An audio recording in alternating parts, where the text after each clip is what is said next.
नमस्कार। आज हम बात करने वाले हैं भारत के चुनाव आयोग के एक बहुत बड़े अभियान के बारे में। इसका नाम है सायर 2.0। तो आखिर ये है क्या और ये इतना जरूरी क्यों है, चलिए समझते हैं। इस पूरे अभियान का स्केल कितना बड़ा है ये समझने के लिए बस इस एक नंबर को देखिए, 51 करोड़। जी हाँ, 510 मिलियन वोटर। ये आंकड़ा दिखाता है कि ये कोई छोटा मोटा काम नहीं है। असल में ये भारत के लोकतांत्रिक इतिहास का सबसे बड़ा वोटर डेटा वेरिफिकेशन अभियान है जो चलाया जा रहा है। तो आखिर ये SIR 2.0 है क्या और ये अभियान देश में कहाँ-कहाँ चल रहा है? तो ये जो ड्राइव है ये इन 12 राज्यों और केंद्र शासित प्रदेशों में चल रही है। हाँ, असम को फिलहाल इससे अलग रखा गया है क्योंकि वहाँ नागरिकता को लेकर एक अलग स्पेशल वेरिफिकेशन की प्रक्रिया पहले से ही चल रही है। अब सवाल ये उठता है कि इस राष्ट्रव्यापी अभियान के पीछे का मकसद क्या है, मतलब सरकारी लक्ष्य क्या है। इस प्रोसेस का ऑफिशियल नाम है स्पेशल इंटेंसिव रिवीजन या शॉर्ट में SIR। ये चुनाव आयोग का एक संवैधानिक कर्तव्य है, मतलब उनको ये करना ही है ताकि वोटर लिस्ट एकदम साफ सुथरी और अपडेटेड रहे। ये सब 1950 के जन प्रतिनिधित्व कानून के तहत आता है। इसके 3 बहुत ही सीधे और सिंपल लक्ष्य हैं। पहला, जो भी नए और योग्य वोटर हैं उनका नाम लिस्ट में जोड़ना।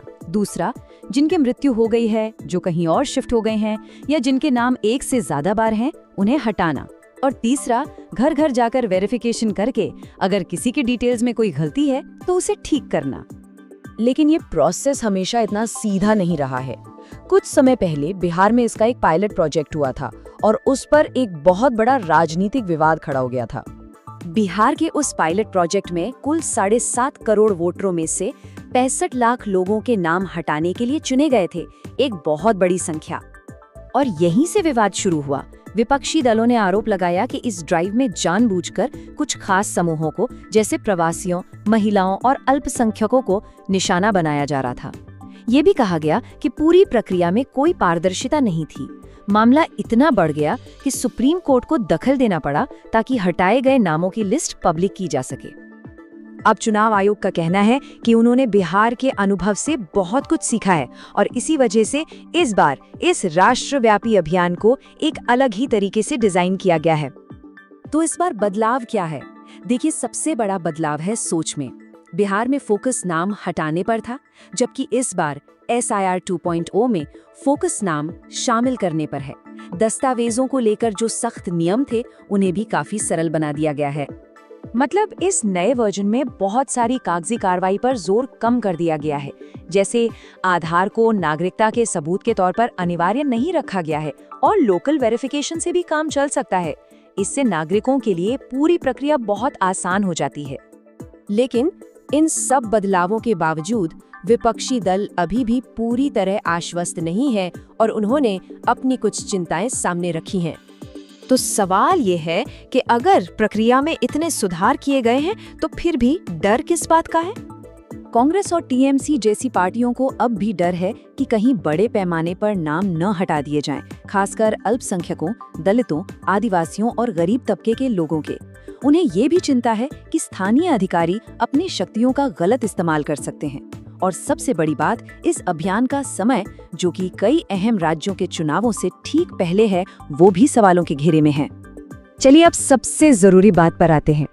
इन राज्यों में रहने वाले नागरिकों के लिए इसका क्या मतलब है और उन्हें क्या कदम उठाने चाहिए?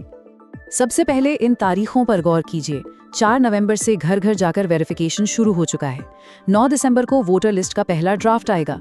उसके बाद दिसंबर से जनवरी तक का समय मिलेगा दावे और आपत्तियां दर्ज कराने के लिए, और फिर 7 फरवरी को फाइनल वोटर लिस्ट पब्लिश होगी। तो अपने वोट के अधिकार को सुरक्षित रखने के लिए ये 3 बहुत ही सरल लेकिन जरूरी कदम हैं। पहला, 9 दिसंबर को जब ड्राफ्ट लिस्ट आए तो उसमें अपना नाम और डिटेल्स जरूर चेक कर लें। दूसरा, जब कोई वेरिफिकेशन के लिए आए तो अपना वोटर ID, आधार या पासपोर्ट जैसे दस्तावेज तैयार रखें। और तीसरा, अगर आप कोई भी फॉर्म जमा करते हैं तो उसकी रसीद लेना कभी ना भूलें। और आखिर में हम इसी बड़े सवाल पर आकर रुकते हैं। कागज पर तो वोटर लिस्ट को साफ करने का ये विशाल प्रयास लोकतंत्र को मजबूत करने की एक पहल है, लेकिन ये असल में कैसे लागू होता है और इसका असर क्या होता है, ये एक गहरी राजनीतिक बहस का मुद्दा बना हुआ है।